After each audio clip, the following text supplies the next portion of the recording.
Y en esta noche vamos a comenzar el capítulo 6, versículos del 1 al 5, y estamos ya en el inicio de la conquista de la tierra de Canaán. Y nuestro tema en esta noche se titula Claves para la victoria. 3 claves para la victoria. Y dice la palabra de Dios: ahora, Jericó estaba cerrada, bien cerrada, a causa de los hijos de Israel. Nadie entraba ni salía. Mas Jehová dijo a Josué: mira, yo he entregado en tu mano a Jericó y a su rey con sus varones de guerra. Rodearéis pues la ciudad todos los hombres de guerra, yendo alrededor de la ciudad una vez, y esto lo harán durante 6 días. 7 sacerdotes llevarán 7 bocinas de cuerno de carnero delante del arca, y al 7º día daréis 7 vueltas a la ciudad, y los sacerdotes tocarán las bocinas.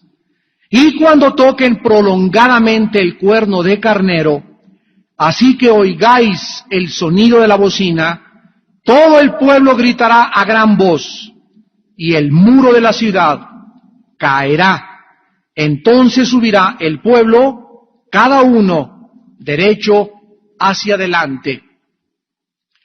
Uno de los principios más importantes, tanto en el ámbito físico como en el ámbito espiritual, es que ningún soldado puede vencer sin pelear. Ni tampoco puede haber victoria si no hay conflicto antes. ¿Cómo vas a tener una victoria si no estás en las Olimpiadas? ¿Cómo esperas ganar el título si no estás en un equipo de fútbol?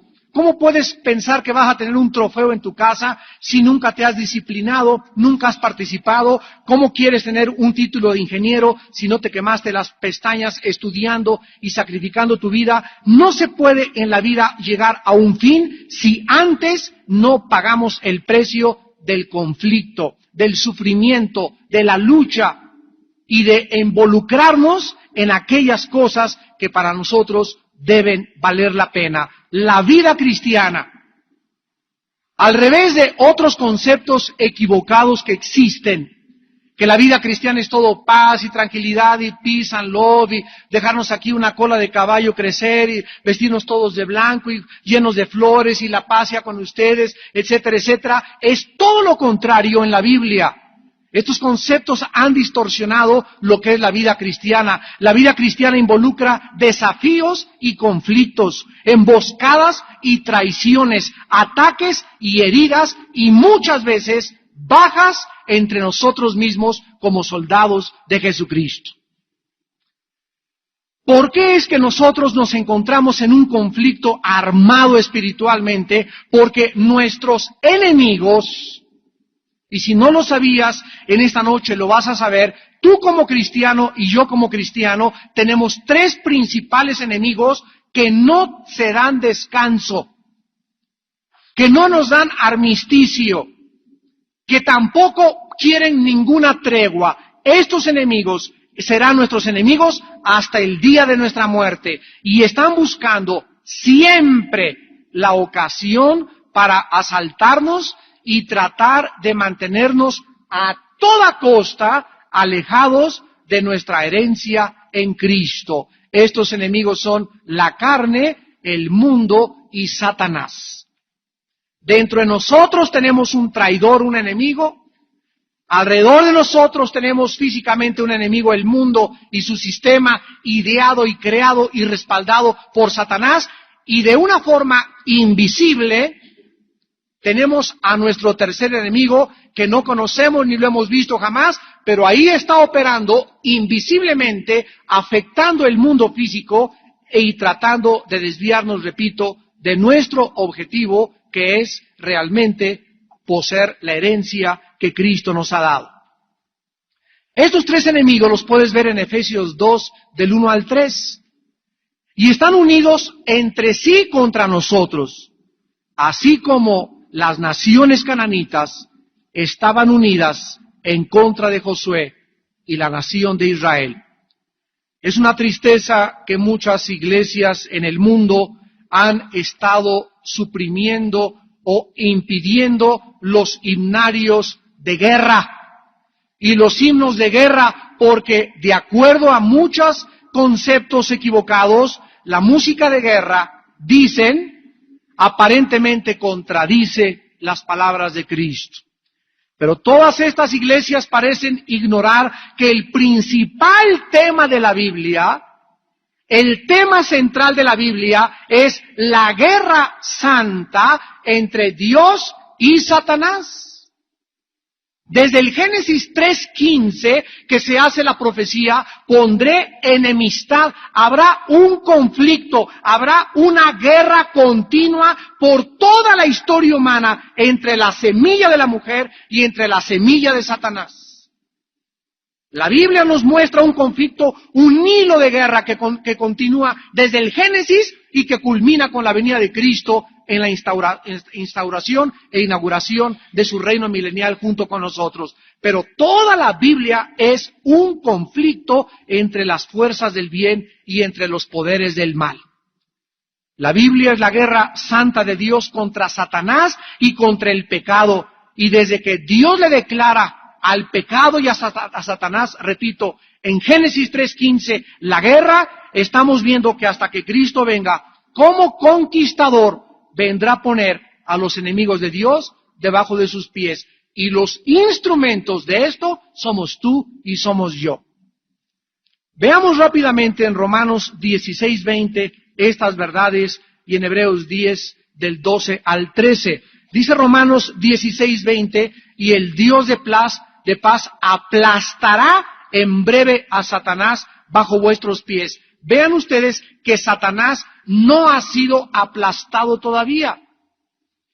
Muchos creen equivocadamente que Cristo en la cruz del Calvario aplastó la cabeza de Satanás, pero no lo dice así la enseñanza del Nuevo Testamento. Aquí Pablo está enseñando que en el tiempo futuro Dios aplastará la cabeza de la promesa de Génesis 3:15. Cristo en la cruz derrotó a Satanás, lo hizo, lo inmovilizó, le quitó las armas, lo exhibió públicamente, Colosenses 2:15 en adelante, pero la cabeza de Satanás no ha sido aplastada todavía, porque la iglesia es el instrumento de Dios para llevar a cabo esta operación. Dice otro pasaje en Hebreos 10, versículos del 12 al 13, pero Cristo, habiendo ofrecido una vez para siempre un solo sacrificio por los pecados, se ha sentado a la diestra de Dios. Miren lo que dice el versículo 13. De ahí en adelante, o sea, ahorita Cristo, desde que se sentó, está esperando. Ahí Cristo en el cielo está esperando. ¿Qué está esperando? Que sus enemigos sean puestos por estrado de sus pies. ¿Y quién creen ustedes que será el ejército que pondrá a los enemigos de Cristo debajo de sus pies? Seremos tú y yo, la iglesia conquistadora. Si nosotros eliminamos la parte militante, esto es muy importante, escúchenlo bien, de la fe cristiana, entonces también tendremos que abandonar la cruz, porque fue en la cruz donde Cristo ganó la victoria sobre Satanás y sobre el pecado. Muchos cristianos continúan creyendo que la vida cristiana es paz y amor, el lado sentimental, e ignoran la guerra espiritual continua, es una lucha diaria, es una crucifixión diaria en mi carne, es una lucha constante para vencer las tentaciones del mundo que me rodean, y es una lucha continua en estar reprimiendo las ofertas y la opresión invisible que yo no puedo ver, pero que yo sé que viene y proviene del mundo espiritual de las tinieblas. ¿Cuántos de ustedes no todos los días se levantan y sienten oprimidos y desganados y desanimados y sin ganas ya de nada, hasta ideas de suicidio muchos cristianos han experimentado? Y toda esta guerra, cuando el cristiano está alerta, sabe de dónde viene. Tú sabes que esas ideas no vienen de Dios. No vienen tampoco de nuestra parte subconsciente ni de la carne. Viene de aquel que nos puede susurrar y puede impresionar nuestra mente poniéndonos cuadros tremendos. Te vas a matar en la carretera, te vas a morir de cáncer, a tu hijo lo van a secuestrar, no vas a triunfar. Todos estos pensamientos vienen de Satanás. Y Dios permite que nosotros los experimentemos para que entremos a la guerra. Para que te levantes y comiences a descubrir que la oración es la forma de pelear contra el diablo. No hay otra forma de pelear contra el diablo más que de rodillas. Te hincas en el nombre de Cristo. Estos pensamientos de opresión, estos pensamientos de autodestrucción, de suicidio, estos pensamientos que voy a matar y que no voy a llegar y que voy a ser un fracasado, los reprendo en el nombre de Cristo, porque hoy comienzas a sacar la espada del Espíritu, que es la única arma ofensiva contra Satanás. Yo confieso que soy más que vencedor, yo confieso que soy hijo de Dios, yo confieso que los pensamientos para mí, para mi familia son de paz y de bendición. ¡Fuera en el nombre de Jesús! Y cuando tú comienzas a tener esta guerra ofensiva, esta parte militante ofensiva, comienzas a darte cuenta que funciona. Y no estás, pues me siento muy mal, la vida cristiana, y nadie me quiere, y soy desdichado, y ya puras frustraciones, y no hay esperanza. Y Satanás es experto en pintarnos cuadros patéticos y oscuros. Muchas veces yo tomo el periódico y leo crímenes, secuestros, el petróleo cayó, todo es negativo, todo está hecho y diseñado para oprimirnos y para hacernos sentir que estamos derrotados, pero tenemos que luchar contra todas estas ideas, ideologías, filosofías, opresiones, repito, que provienen de Satanás. Estamos en guerra. ¿Ya lo descubriste tú? Eres de los que te levantas y tu cafecito y tu cigarrito. El Excelsior. En la mañana, antes de lavar tu mente con la palabra, antes de entrar en guerra en oración, y ahí estás y no oras por tus hijos, no los bendices, no los cubres con la sangre. O sea, hay cristianos que están en Babel totalmente. Hasta la baba se les cae.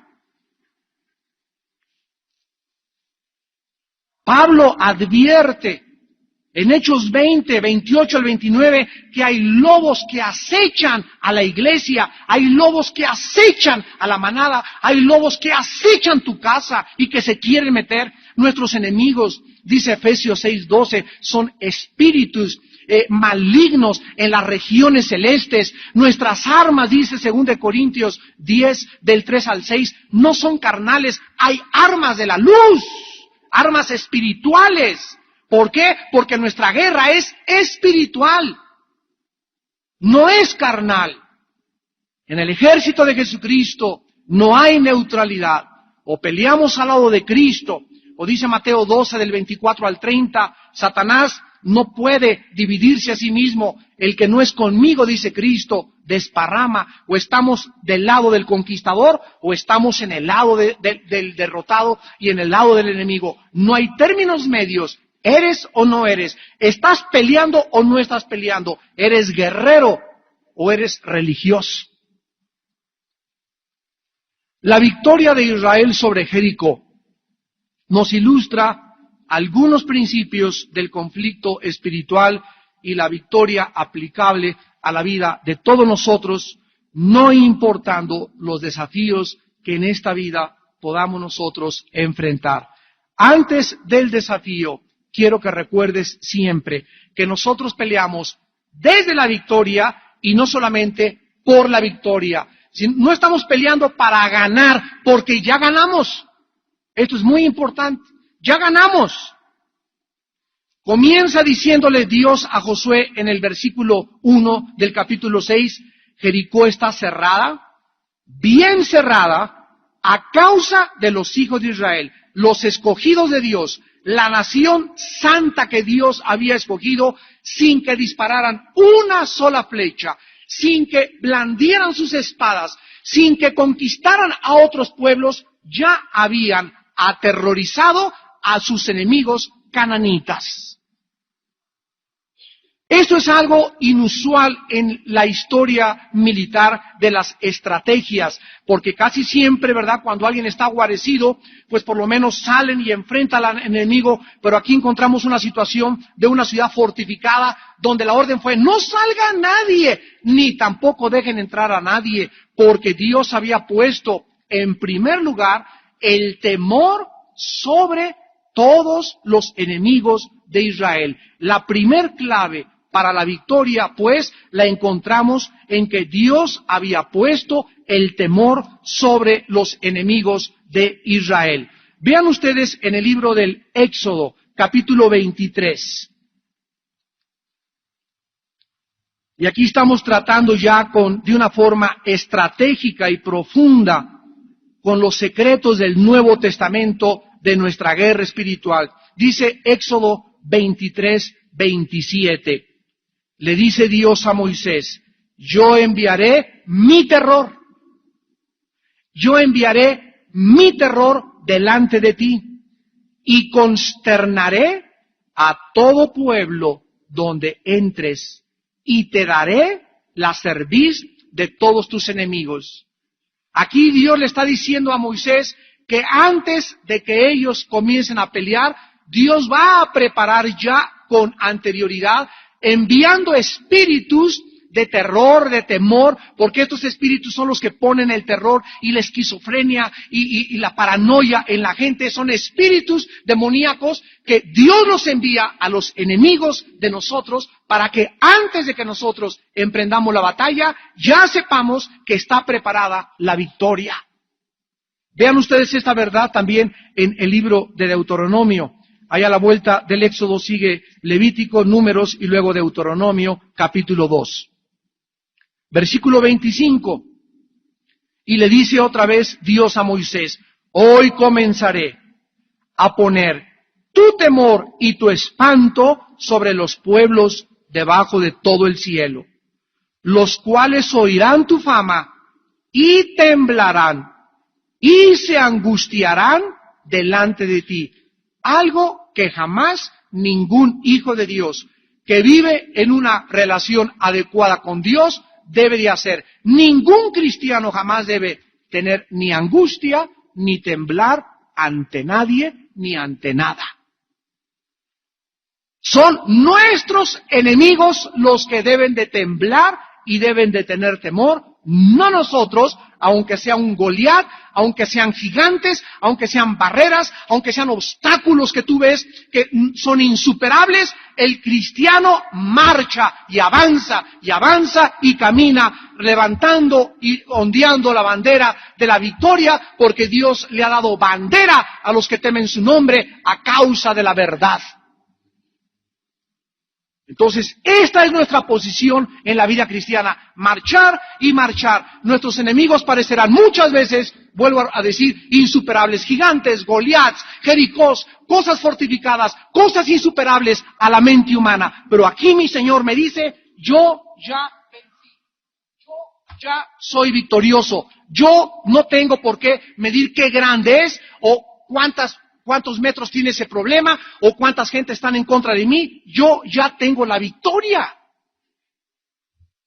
Y si tú haces eso, si tú avanzas y tú continúas marchando, miren ustedes que el tiempo en que Dios le dijo en Josué 6:1 a Josué es en tiempo pasado. Yo he entregado ya Jericó, su rey y sus soldados.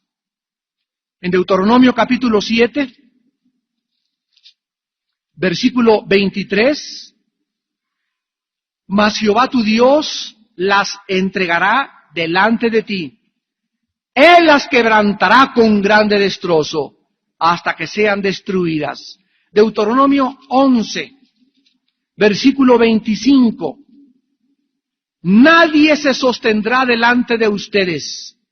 Miedo y temor de vosotros pondrá Jehová vuestro Dios sobre toda la tierra que pisareis, como Él os ha dicho. Deuteronomio 32, versículo 30. ¿Cómo podría perseguir 1 a 1000 y 2 hacer huir a 10,000? si su roca no los hubiese vendido y Jehová no los hubiera entregado?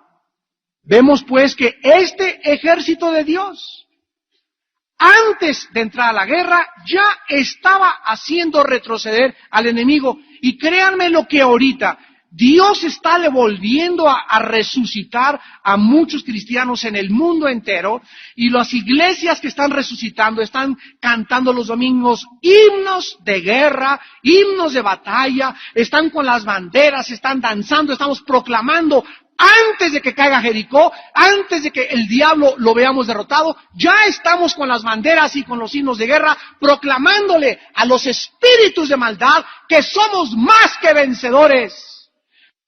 Antes de que cayeran las murallas de Jericó, ellos deberían de tocar las bocinas, lo vamos a ver en la próxima clase, y deberían de celebrar los cuernos de carnero. Anunciaban no la guerra, anunciaban la celebración.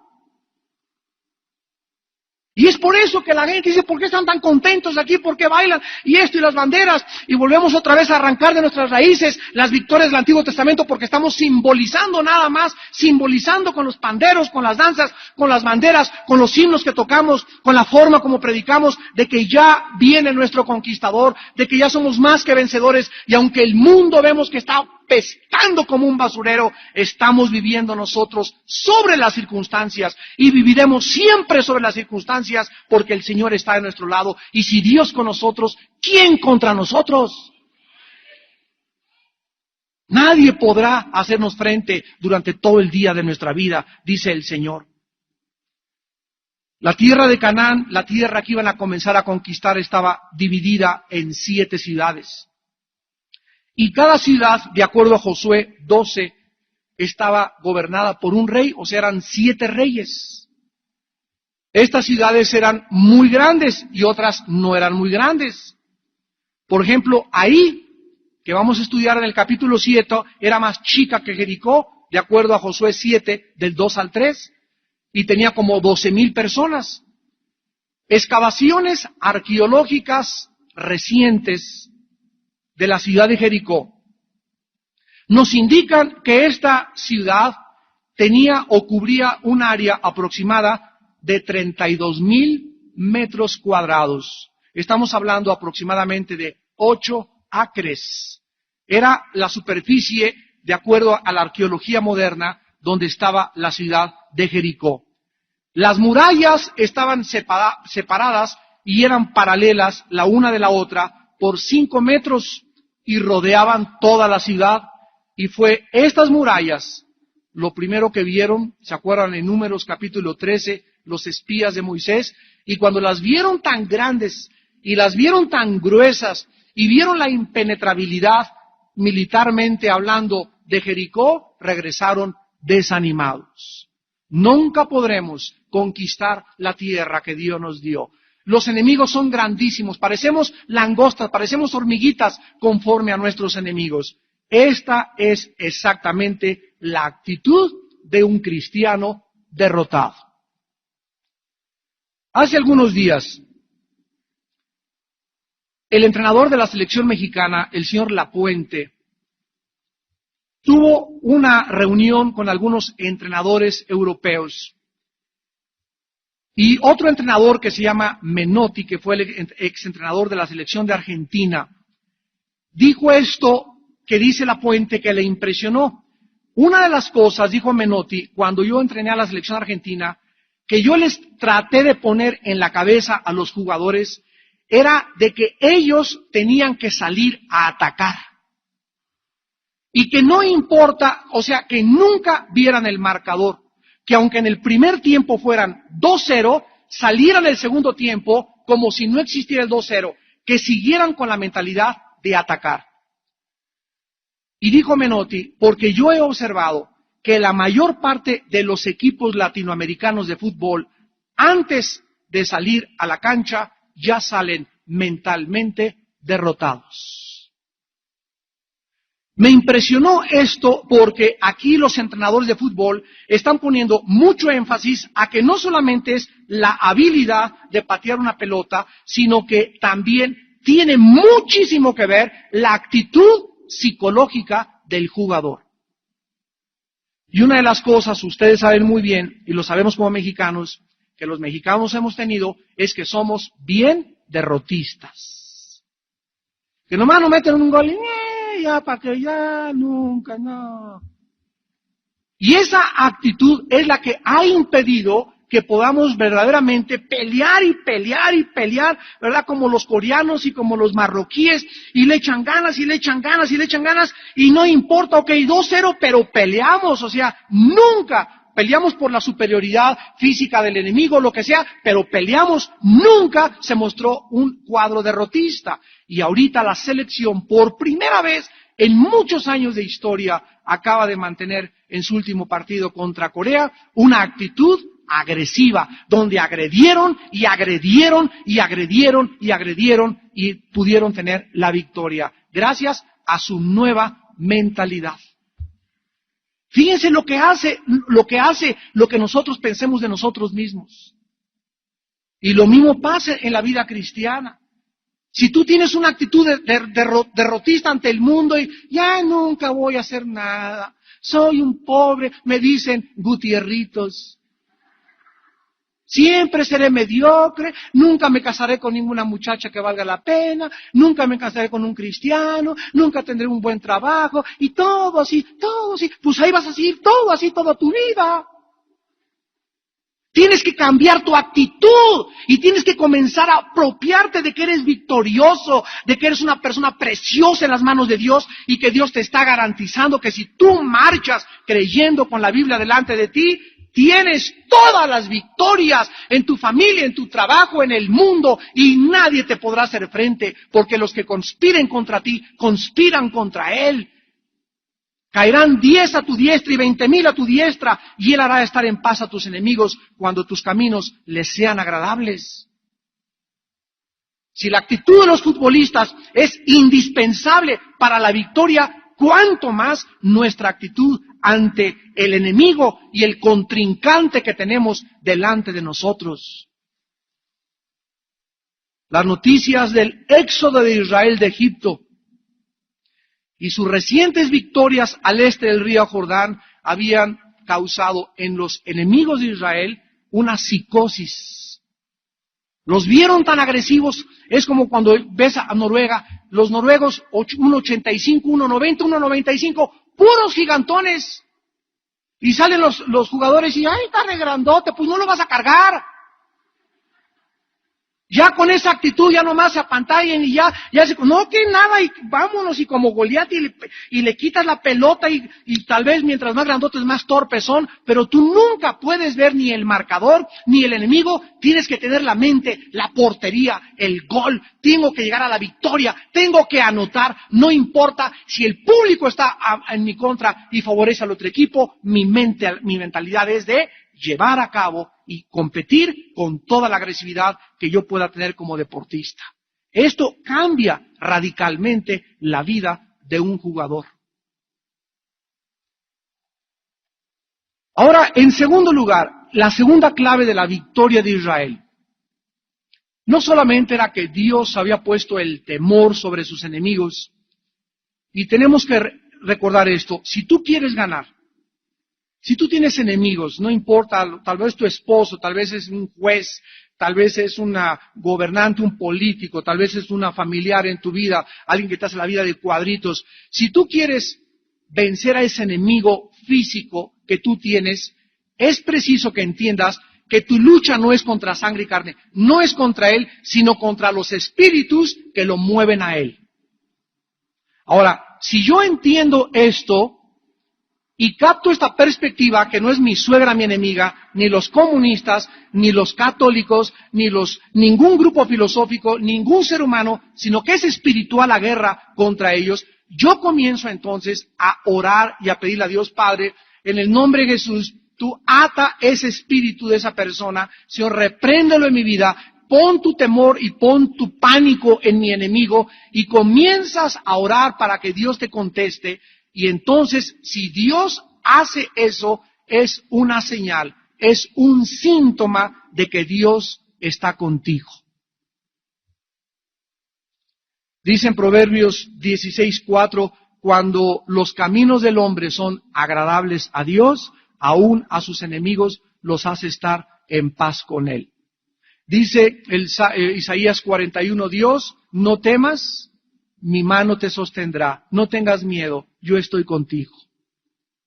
Cuando tenemos esa presencia de Dios, cuando vivimos bajo esa presencia de Dios, cuando estamos en comunión con Dios, el temor sale de nuestra vida. Porque en el amor no hay temor, el temor es tormento. Dice 1 Juan capítulo 4, el temor es tormento del alma. Y no podemos nosotros vivir atormentados. Hemos recibido a Cristo para tener una vida abundante, una vida abundante, una vida de libertad, de ser libres de temores. El temor es una de las armas más preferidas de Satanás.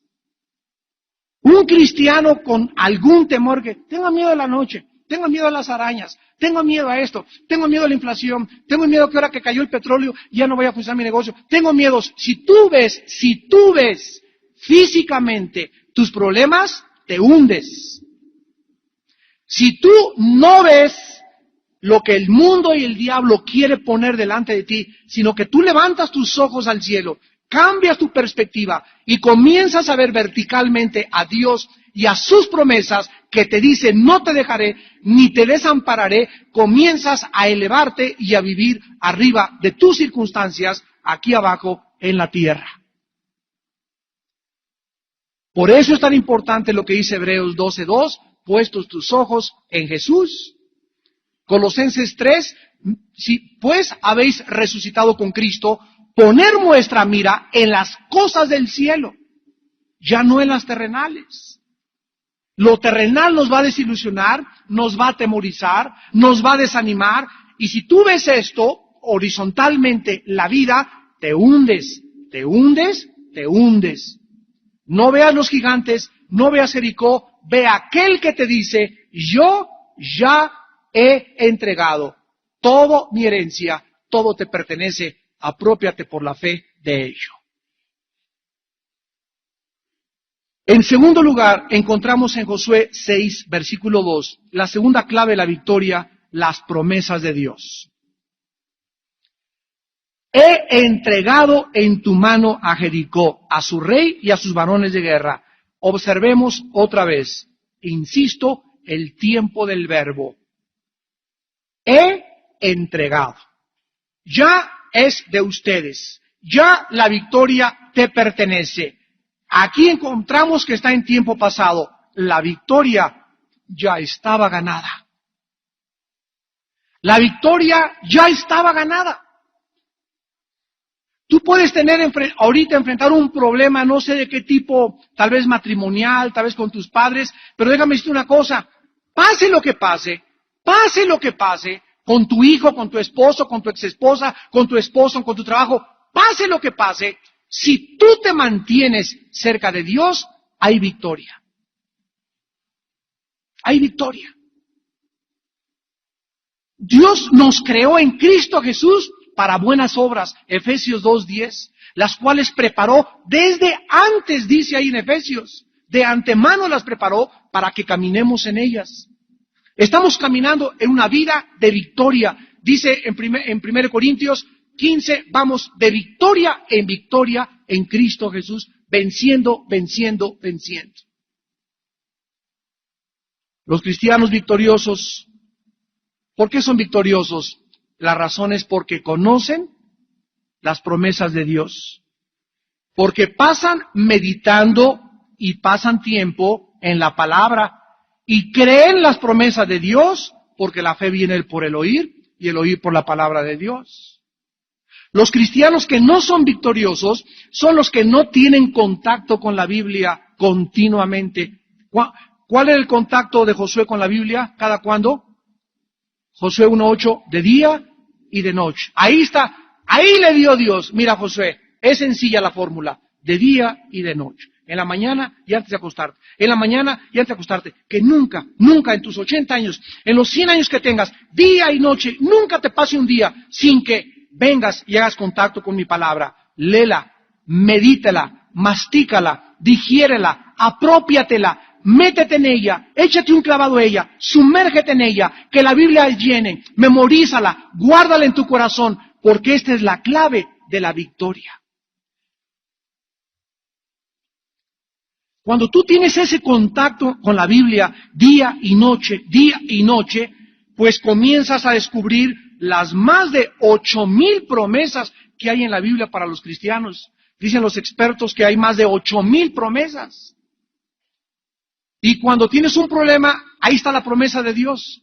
Tienes otro problema, ahí te viene la promesa de Dios. ¿Por qué? Porque estás en la Biblia día y noche. Y entonces te conviertes en un cristiano victorioso. Pero los cristianos derrotados y que no puedo, y no avanzo, y ya me estoy decepcionando, y el cristianismo, hay muchos que me encuentro que me dicen, para mí no funcionó el cristianismo. No es que no haya funcionado, es que tú nunca creíste que iba a funcionar. Ese es el problema, porque no puede haber fe si no hay la palabra, porque la fe es por la palabra, y la palabra de Dios es la que nos infunde, la que fortalece, la que desarrolla nuestra fe. Y en tercer lugar, las instrucciones de Dios. Fue la tercer clave para la victoria. En primer lugar, el temor de Dios sobre sus enemigos. En segundo lugar, la promesa de Dios. Y en tercer lugar, las instrucciones que Dios le da a Josué. Observen ustedes la continua repetición del número 7.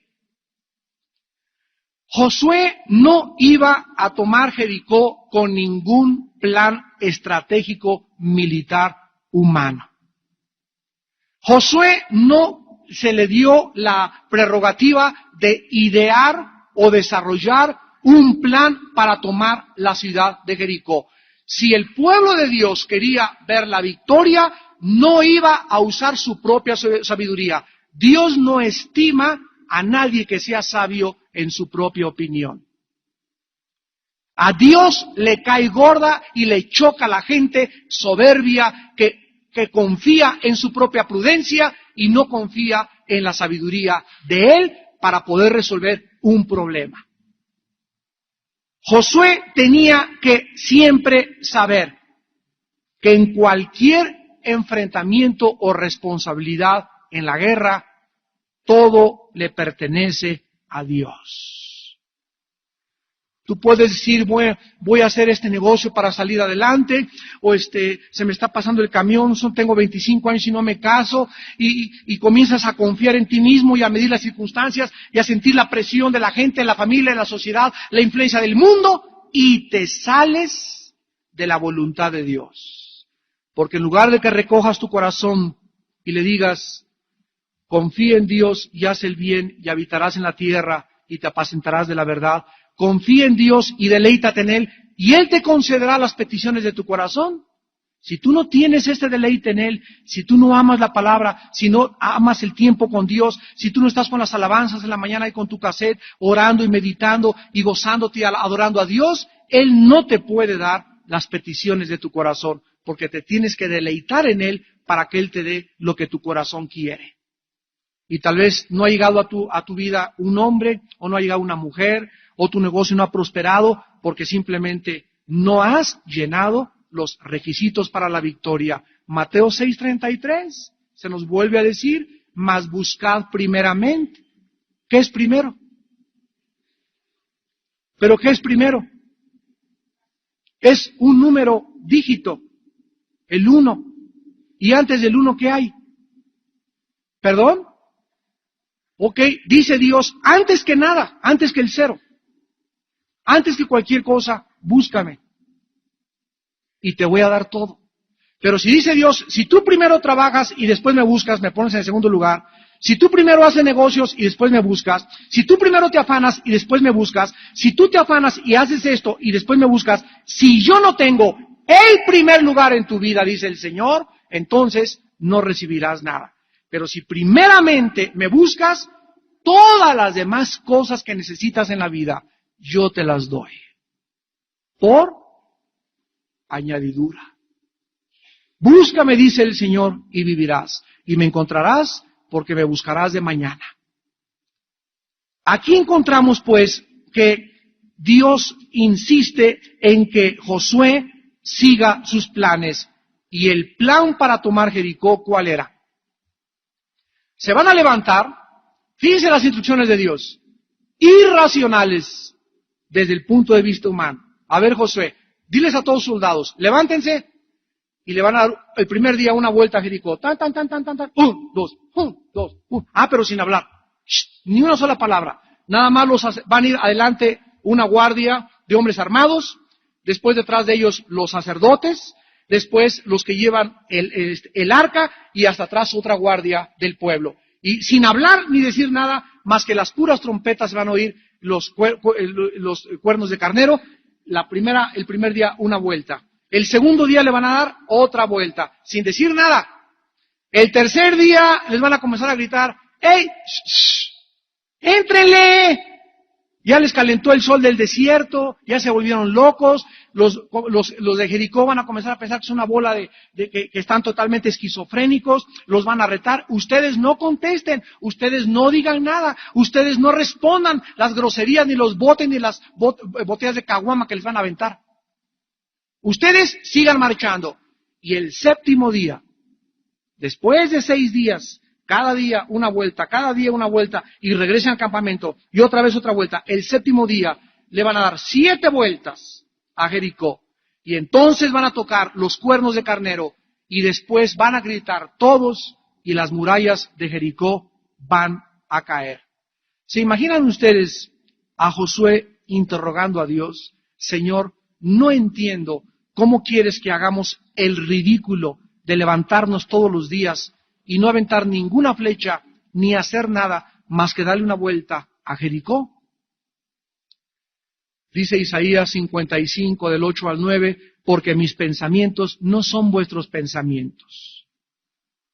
Una esposa podría decirle a Dios, Padre, pero yo no entiendo por qué me dices en Primera de Pedro capítulo 3, que las mujeres casadas con maridos incrédulos, sin palabra, sin que le digas nada a tu esposo, sin que le recites ningún versículo, sin que le digas borracho te vas a ir al infierno, sin que le pegues con yurex atrás versículos, ni en el espejo del baño le dejes versículos como Sodoma has venido a hacer, sin que tú hagas nada, 1 Pedro 3, ganarás a tu esposo por tu conducta. Una esposa podría, yo no entiendo, es que la fe es por el oír, ¿cómo me es que no le hable? Pero aquí me está diciendo que nada sin palabra, porque es la actitud de una mujer la que cuando un hombre ve que esa mujer realmente le respeta y se viste con decoro y no le contradice, el hombre comienza a ser movido por el Espíritu Santo y a considerar el cristianismo por primera vez.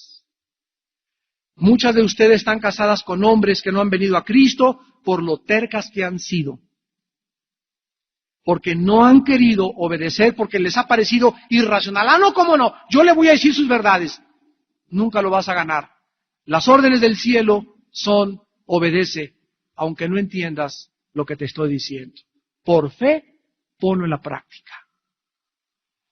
Los hijos, les dice Dios en Efesios 6, hijos, honren a vuestros padres. Y no se fijen si son justos, si son injustos, si son groseros, si no te da para el domingo o no te deja ir a la fiesta. Tú obedécelo. Sigue mis instrucciones por fe. Créelas. Y verás resultados. Creyentes, denle a Dios el diezmo de todo lo que ganen. Señor, pero de acuerdo a mis cuentas, no me alcanza para el diezmo. Es que no veas tus cuentas. Primero dice Dios, dame y yo pago tus cuentas por fe. La mente racional siempre quiere intervenir, no, es que si yo hago esto y aquello no me alcanza, etcétera, etcétera, pero es que no lo estás haciendo racionalmente, lo estás haciendo porque Él te manda, son instrucciones que tú cumples, y una vez que tú las cumples, ves cómo caen las murallas de tus deudas, ves cómo caen las murallas de tu marido, ves cómo caen las murallas de tus padres, porque Dios actúa por fe, y sin fe es imposible agradarlo. Hebreos 11:6. Entonces, todas las instrucciones de Dios parecen aparentemente irracionales, pero nos está probando. A Josué lo probó 7 días. Yo estoy seguro que al cuarto día los soldados comenzaron a compartir. Yo creo que a nuestro general ya se le está brincando la cadena re feo. Vuelta y nada, y aquí estamos con las espadas y tenemos catapultas y escaleras y nada, nomás puro toque y toque la trompeta. Pero acuérdense que ellos, al cruzar el Jordán, ya habían aceptado morir a su prudencia, a su sabiduría. El cristiano que ha muerto, que ha comenzado a cruzar el Jordán, es el cristiano que está listo. ¿Y por qué conquista el cristiano? Conquista porque le cree que las promesas de Dios son reales. Por eso tiene victoria. Las murallas iban a caer al 7º día y encontramos en último lugar el misterio del número 7. Vean el plan divino y el énfasis en el número 7. 7 sacerdotes, 7 trompetas, 7 días marchando y 7 vueltas alrededor de la ciudad. Este número 7 es el número que implica en toda la Biblia perfección y totalidad. Y está impreso a él. El Shabbat o Shavua, el 7, se celebra el 7º día de la semana. 7 semanas después de la Pascua es Pentecostés. El 7º año es el año sabático. Después de 49 años, que son 7 por 7, 49, es el año del jubileo. 3 fiestas en Israel caen en el 7º mes, el mes de Tishri, las fiestas de las trompetas, la expiación y los tabernáculos. Encontramos la palabra hebrea Sheva para el número 7, que proviene de una raíz que significa estar completo, lleno o satisfecho. Es lo que la raíz del número 7 significa en el hebreo. Cuando Dios acabó su creación, la acabó el 7º día y lo santificó. Génesis 2, versículo 3. Y esto le dio al número 7 el significado sagrado. En el pacto de Abraham existen 7 promesas. El candelero que tenemos aquí en el símbolo de Villanueva para México tiene 7 brazos. En el libro de Apocalipsis hay 7 iglesias, 7 candeleros, 7 trompetas, 7 sellos, 7 copas, 7 espíritus, etc. Y el número 7, pues, queda impreso desde la conquista de Canaán como aquello que Dios quería santificar. Ahora, para acabar, en el versículo 4 y 5, quiero que ustedes noten el tipo de instrumentos que usaron los sacerdotes. Los sacerdotes tenían 2 tipos de trompetas. Tenían unas que se llamaban las trompetas hechas de plata y las otras eran cuernos de carnero burdos y toscos. Cuernos de carnero y trompetas de plata.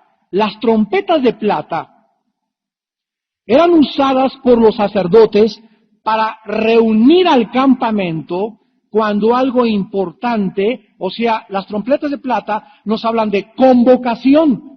Dice la Biblia que cuando se toque la última trompeta vendrá el rapto, porque se tocará, o sea, está llamando Dios a todos sus escogidos para reunirlos y llevárselos con Él. Se tocará la última trompeta, no el cuerno de carnero.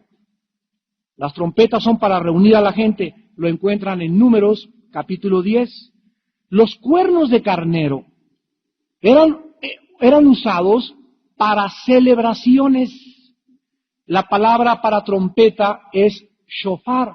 Las trompetas de plata, la palabra hebrea es shofar.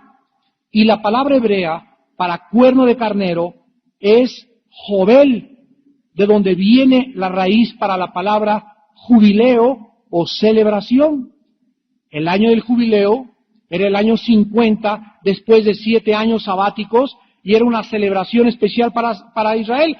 Y cuando los sacerdotes entraron a conquistar Jericó, no llevaban trompetas de plata porque no estaban convocando para la guerra. Entraron con cuernos de carnero porque entraron anunciando que estaban celebrando el año del jubileo y estaban celebrando antes de que cayera Jericó la victoria. Y cuando nosotros danzamos en la iglesia y cantamos y con las banderas y todo, estamos no anunciando la guerra y entrale Satanás, estamos diciéndoles a todos, es de nosotros la victoria y la celebramos antes de verte Satanás totalmente derrotado, porque ya es de nosotros la victoria y ya Dios nos garantiza totalmente que Él ganó la guerra en nuestro lugar. Por eso tocaron cuernos de carnero. No estaban, entren a la guerra y venimos aquí a la guerra. No, ellos comenzaron ya a celebrar. Hagan de cuenta que era una fiesta para ellos eso. No tenían nada que enfrentarse, ya estaba ganada la victoria. Y al tocar los cuernos de carnero estaban anunciando a los poderes y a los principados, a los espíritus que poseían a los cananitas, y estaban diciéndoles, ¿sabes una cosa? Lero, lero, ya estamos cantando y aquí estamos celebrando, no necesito pelear contra ti, ya Dios te derrotó en la cruz. Yo no me levanto en la mañana y le digo, a ver, diablo, entra y vas a ver, me levanto en la mañana y comienzo a alabar a Dios. Cuando comienzo a alabar a Dios y adorar a Dios, se va. Él no soporta la adoración ni la alabanza cuando es en espíritu y en verdad. Es increíble que los judíos comenzaban al entrar a Canaán a anunciar el año del jubileo. Y el pueblo de Dios actualmente puede marchar en una procesión triunfal, repito, por causa de la victoria de Cristo sobre todos nuestros enemigos. Por eso me encanta aquí el domingo a veces agarrar una bandera y darle la vuelta hacia toda la iglesia, y quisiéramos darle la vuelta a todo el centro cívico y desfilar por todos lados, y parece mucha gente que es irracional y que están haciendo esos locos. Para nosotros tiene significado y para nosotros es la proclamación a las huestes espirituales de que somos más que vencedores. Porque antes ahorita, y estoy seguro que Satanás nos oye y todos los demonios que nos están escuchando, ya la iglesia ya está celebrando y estamos cantando en los himnos de guerra, y levántate Señor, y espíritu de Satanás fuera, y espíritu de fornicación fuera, y estamos en grupo y como un jubileo diciéndoles a nuestros enemigos, ya tenemos nosotros la victoria. Pero solo, recuerden, solo el justo se puede regocijar. El que vive en pecado, el que vive lejos de Dios, el que no está cerca del Altísimo, no puede entender ni podrá tener el gozo que es el fruto del Espíritu Santo. Nosotros deberíamos vivir como victoriosos y no como víctimas. El pueblo de Dios no pelea por la victoria, sino estamos peleando desde la victoria. Ya ganamos el partido 5-0.